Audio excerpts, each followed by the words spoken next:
Pela TV Novo Tempo, estamos começando mais um programa Evidências, sempre em busca de fatos que comprovem a veracidade histórica da Bíblia Sagrada. No programa de hoje, vamos tratar de um assunto delicado. Teria Jesus sido casado? Esta é uma pergunta antiga que vira e mexe e volta à tona nos círculos teológicos. E a candidata nata ao cargo de esposa do Senhor não poderia ter sido outra senão Maria Madalena. Alguns chegaram a dizer que ela até ficou grávida do Mestre e que seu corpo era o verdadeiro Santo Graal. Em setembro de 2011, esse tema do casamento de Jesus voltou a ocupar a mídia e as redes sociais do mundo inteiro. É que a doutora Karen King, da Universidade de Harvard, apresentou num congresso em Roma um fragmento de papiro inédito escrito em copta e que trazia o trecho incompleto de um diálogo entre Jesus e seus discípulos. O fragmento não era grande. Ele media 4 por 8 centímetros, algo pouco maior do que um cartão de visitas. O texto também não era algo lá muito impressionante. Eram apenas 8 linhas de um lado e 6 do outro, algumas até ilegíveis. Mas o que chamou a atenção foi a linha número 4 do anverso que diz: Jesus declarou-lhes, minha esposa. O restante da frase está perdido, mas a expressão minha esposa, pronunciada pelos lábios de Jesus, foi o suficiente para levedar a discussão. Pois, para alguns, teríamos aí uma prova antiga de que Jesus era de fato casado. Ou, se não, pelo menos temos uma evidência de que havia cristãos na igreja primitiva que afirmavam o casamento de Jesus. Bem, a própria doutora King foi muito precavida ao anunciar a descoberta. Primeiro porque o fragmento fora adquirido por um proprietário anônimo no mercado de antiguidades, o que amplia, é claro, a possibilidade de não ser verdadeiro.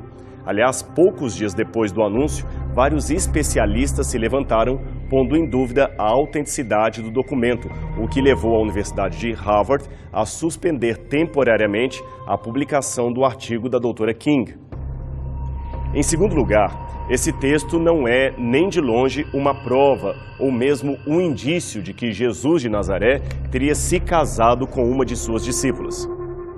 Veja, a doutora King é uma historiadora séria. Há anos ela tem uma cadeira na Escola Teológica de Harvard. Ela mesma, não poucas vezes, reiterou o fato de que aquele fragmento descoberto não é, nem de longe, uma prova de que Jesus era mesmo casado.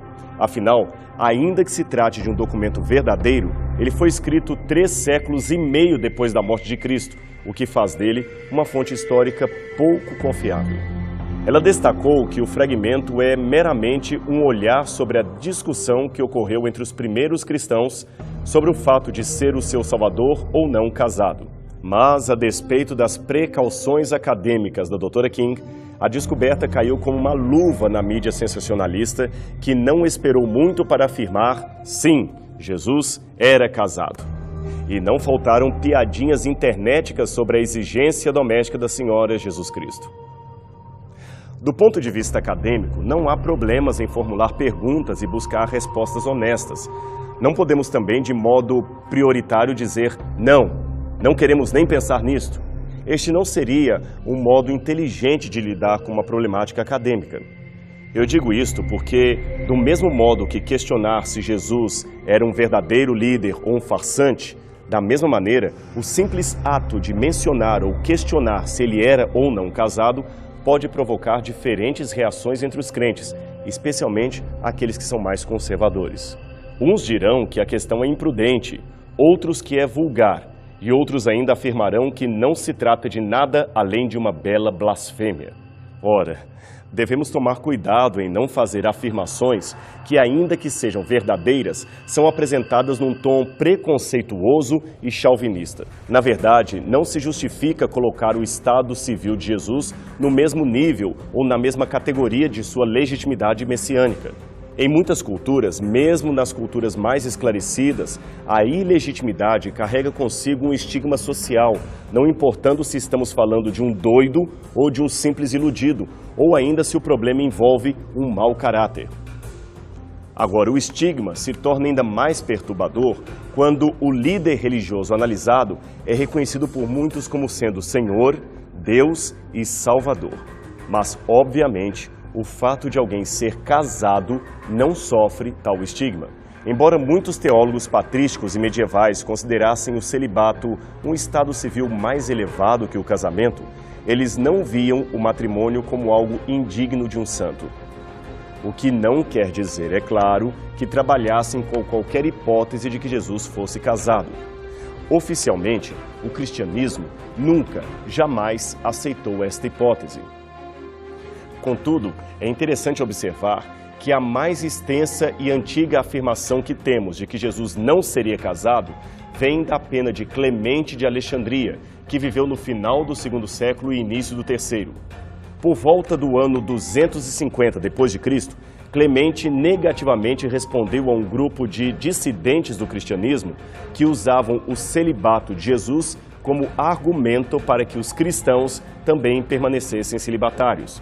Alguns, escreveu Clemente, dizem firmemente que o casamento é uma fornicação e ensinam que ele foi introduzido pelo demônio no mundo. Estes mesmos arrogantes afirmam estarem imitando o Senhor, que nunca se casou nem possuiu qualquer coisa desse mundo. Eles alardeiam assim que entendem o Evangelho melhor do que os outros. Preste atenção. Embora defendesse com muita força o valor do celibato e do ascetismo para alguns cristãos, Clemente repudiou o argumento citado. Ele dizia que Jesus era solteiro, mas não achava correto usar este argumento a favor de qualquer prática ascética dentro do cristianismo. Afinal, o casamento era uma instituição sagrada. O mesmo Clemente alertou aos seus leitores que todos os apóstolos eram igualmente casados. E Eusébio de Cesareia, um autor cristão do IV século, incluiu Paulo neste grupo. Claramente, os líderes da igreja estavam tentando transmitir um posicionamento oficial acerca desta questão. Embora eles crescem que o celibato seria mais compatível com a missão de Jesus, eles não entendiam que um casamento o tornaria pecaminoso, nem aceitavam usar o seu celibato como argumento para sustentar uma prática posterior da igreja cristã. Com isto, deduzimos que o celibato de Jesus não foi de maneira nenhuma uma invenção da igreja com fins a justificar qualquer crença ou comportamento. Eles apenas constataram que Jesus era solteiro e nada mais. Por outro lado, só o fato de terem de escrever sobre isto demonstra que já no segundo século, pouco tempo depois do período apostólico, existiam cristãos inventando a hipótese de que o mestre teria sido casado. O Novo Testamento, é claro, simplesmente silencia acerca da questão, e isto é interpretado de duas maneiras pelos vários autores. Primeiro, Jesus não era casado e não havia necessidade de indicar isto. Segundo, Jesus era casado e não havia necessidade de indicar isto. Eu sei, são leituras antagônicas, não é mesmo? E você ficou em dúvida sobre elas? Então deixe-me explicar para você. Começando pela segunda, que é menos ortodoxa. Você a entenderá dentro do contexto das afirmações teológicas. É que a tese de que Jesus era casado e que o Novo Testamento não disse nada por não ser necessário fazê-lo, vem deste livro publicado em 1970. Era Jesus casado, de autoria do Dr. William Phipps. O subtítulo, que só aparece na capa interna, diz A Distorção da Sexualidade na Tradição Cristã. Ora, com um título ou um subtítulo apelativo como este, dá para o leitor ser informado do que encontrará dentro daquelas páginas. Pois bem, ali o autor afirma que nos tempos de Jesus, a necessidade de um rabino ser casado era tão grande, tão extensa e tão real, que o Novo Testamento só diria que Jesus não era casado se realmente ele fugisse à regra social do seu tempo. O Dr. Phipps vai ainda mais longe. Ele percorre todo o Antigo Testamento e as literaturas rabínica e intertestamentária para enfatizar que os judeus encaravam o casamento e a sexualidade como uma dádiva de Deus. Logo, conclui o autor, o celibato como estilo de vida para um judeu religioso, especialmente um rabi, seria algo impensável nos dias de Cristo, nos dias do Novo Testamento. Sendo assim, um Jesus solteiro só poderia ser fruto de uma teologia posterior e que não teria nada a ver com o Jesus que realmente existiu. A bem da verdade, o Dr. Phipps até apresenta alguns argumentos interessantes no que diz respeito a certas distorções sobre a sexualidade criadas na teologia posterior, especialmente na teologia da Idade Média. Porém, no que diz respeito à sua leitura dos fatos em relação ao estado civil de Jesus Cristo, ele comete vários erros de silogismo e interpretação histórica. Em primeiro lugar, temos a sua absolutização artificial dos fatos. Todos os judeus adultos eram casados. Isso não abre espaço para exceções que, na verdade, existiram no tempo de Cristo. Existiram e aos montes. Tanto Filo de Alexandria quanto Joséfo, dois famosos autores judaicos que viveram no primeiro século, afirmaram que havia muitos judeus religiosos que optavam por permanecer solteiros, e isto no mesmo tempo em que Jesus andou pela Galileia e pela Judéia. Os essênios, por exemplo, eram um grupo de judeus apocalípticos que, aguardando a intervenção divina na história, optaram por permanecer solteiros e sem filhos naturais. Filo de Alexandria afirma ainda que esse celibato voluntário dos essênios era algo aplaudido por reis e homens comuns, e Joséfo complementa dizendo que ele mesmo admirava tamanha renúncia. Esses dois autores, só para lembrar, também eram judeus e viveram naquele período do Novo Testamento, de modo que escreviam uma realidade que eles mesmos testemunharam. E tem ainda outro autor romano chamado Plínio o Velho, que também viveu na mesma época e menciona o comportamento celibatário dos judeus essênios. Deste modo, o silêncio do Novo Testamento tem de ser visto dentro de um contexto diferente daquele que Phipps pensou que seria. O judaísmo dos tempos de Jesus não era um bloco único de comportamento social. Havia várias correntes. E visualizando o próprio texto do Novo Testamento, percebemos que os seus autores não pouparam detalhes acerca da família terrena de Jesus. Sabemos, por exemplo, que Jesus tinha um pai ou padrasto chamado José, que era carpinteiro, e que também tinha uma mãe chamada Maria.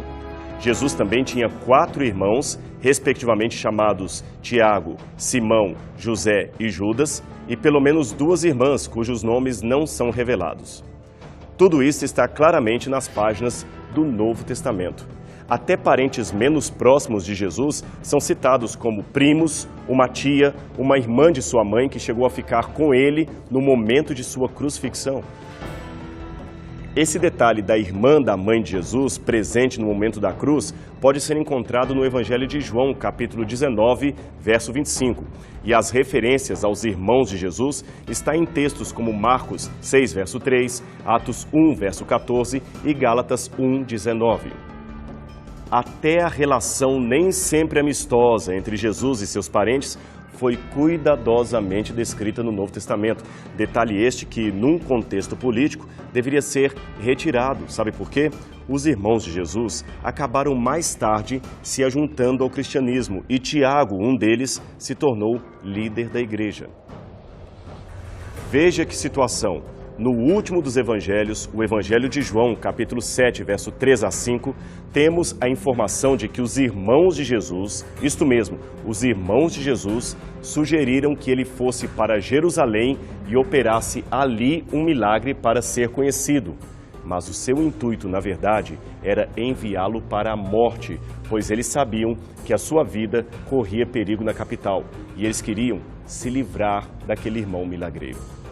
Noutra feita, alguns de seus parentes, a Bíblia não especifica se eram primos, tios ou irmãos, quiseram agarrá-lo à força e prendê-lo porque criam que ele estivesse louco ou até possuído por um demônio. Isso está em Marcos, capítulo 3, versos 20 a 25.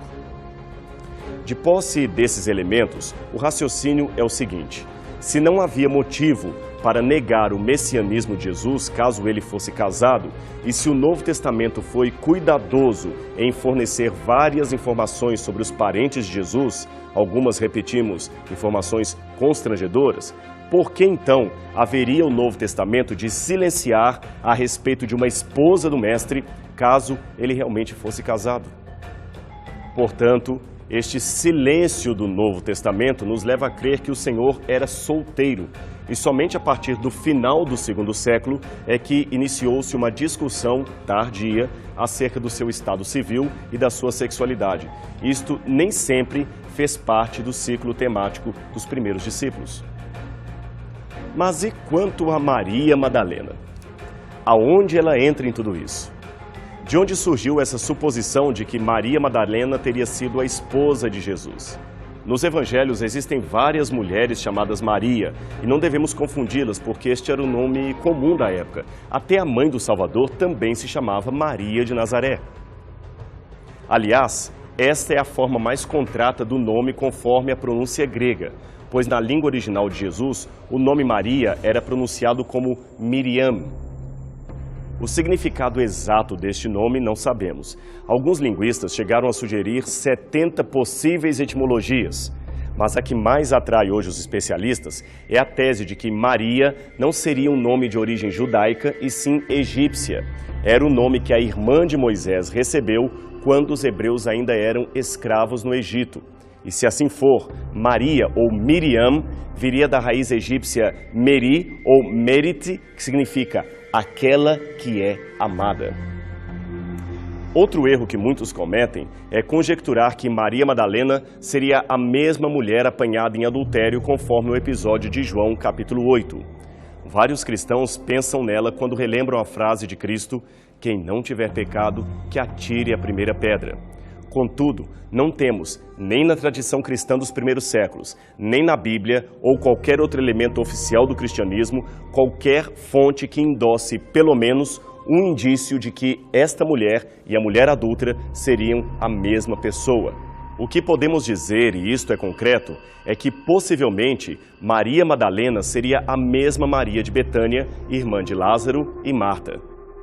Foi ela que foi induzida por um parente ao pecado, mas se humilhou lavando os pés do Senhor Jesus. Maria Madalena também foi uma das principais seguidoras do Mestre e aquela que teve o privilégio de ser a primeira pessoa a ver o Senhor ressuscitado.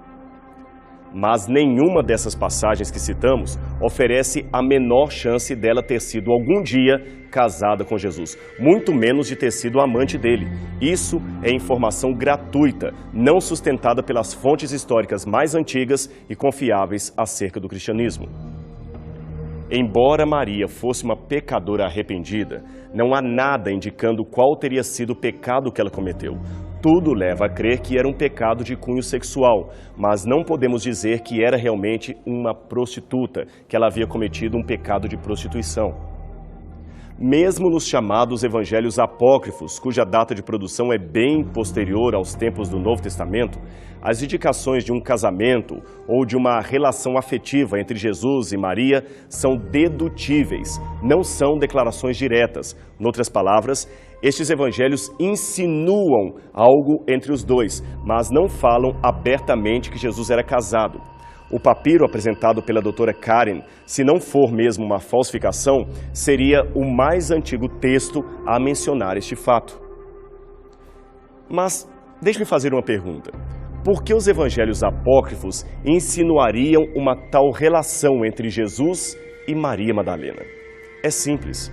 Esses documentos descobertos, especialmente a partir do século XX, são narrativas lendárias escritas especialmente por cristãos gnósticos de Alexandria. Esses cristãos pertenciam a um grupo dissidente que queria a todo custo transformar o cristianismo numa religião mais aceitável aos seus compatriotas alexandrinos, e especialmente os líderes, que eram tão apaixonados pela cultura e filosofia grega. Seu grande problema, porém, era que o cristianismo original, aquele pregado por Jesus e pelos apóstolos, chegava a ser patético diante dos olhos do mundo grego de Alexandria. Ideias como encarnação e ressurreição, e principalmente a ideia de uma morte expiatória na cruz, não tinham boa receptividade entre os pagãos. Eram conceitos rejeitados antes mesmo de iniciar um diálogo. Então o jeito foi adaptar o cristianismo para torná-lo, digamos, mais aceitável e menos preconcebido. Em outras palavras, o que os gnósticos fizeram foi modificar a figura do Jesus histórico, isto é, daquele que realmente existiu e foi descrito pelos primeiros evangelhos, criando em seu lugar um Cristo místico, mais elegante e aceitável ao povo grego, especialmente o povo grego de Alexandria. Esse novo Cristo, por exemplo, à semelhança de Sócrates e Platão, só ensinava por meio de diálogos. Ele era místico, não sentia dor nem sofrimento de espécie alguma. Esse Jesus também trazia um ensino ou conhecimento secreto que somente pessoas iniciadas poderiam conhecer. Daí o nome gnósticos, que vem da palavra grega gnosis, que quer dizer conhecimento. Com isso, portanto, dava-se um jeitinho alexandrino de explicar os ensinos menos aceitáveis de Jesus. Eles diziam que aqueles eram ensinamentos pueris, dados para a multidão ignorante. Mas o verdadeiro ensino fora dado de modo secreto, apenas para os iniciados. Eles também negaram a morte do Filho de Deus na cruz. Eles preferiam afirmar que quem havia morrido de verdade tinha sido o homem Jesus, pois o Espírito do Cristo teria voltado para o Pai e teria habitado no pleroma superior, onde viveriam os espíritos mais elevados. E assim segue a criatividade deles. Foi nessa onda que surgiu também a necessidade de se criar uma esposa para Jesus de Nazaré, a fim de fazer jus aos ideais que muitos espíritos evoluídos tinham, pois eles sempre estavam em pares, isto é, casais, nunca estariam sozinhos. O Cristo, ou o Logos, seria, portanto, o Espírito dominando a mente de Jesus e, como tal, teria de ter uma consorte, uma deusa chamada Sofia, que, da sua forma, também domina Maria Madalena. E, novamente, é assim que segue a criatividade dos gnósticos e de alguns jornais modernos, produzindo versões lendárias e tardias, para não dizer sensacionalistas, acerca da figura de Jesus de Nazaré. Mas, embora o Jesus terreno tenha permanecido solteiro em todo o seu ministério, a Bíblia revela que ele tem uma noiva. Isto mesmo, Jesus teve e tem uma noiva. E sabe quem ela é? A sua amada igreja, formada por pessoas de todos os tempos, culturas e até mesmo diferentes credos, que seguem sinceramente os princípios de Deus e amam ao seu próximo como a si mesmos. Estes são, na metáfora do Apocalipse, a noiva de Cristo, a noiva do Cordeiro. Foi por eles que ele morreu e é para eles que ele voltará. E você, não gostaria também de ser membro deste grupo e se tornar parte da noiva de Cristo? Então a dica é a seguinte: aceite hoje mesmo a graça que o Salvador lhe oferece. Deixe-o transformar a sua vida e em breve, muito breve, você o verá nas nuvens, vindo com poder e muita glória. Para quê? Para lhe dar a vida eterna e inaugurar um novo tempo.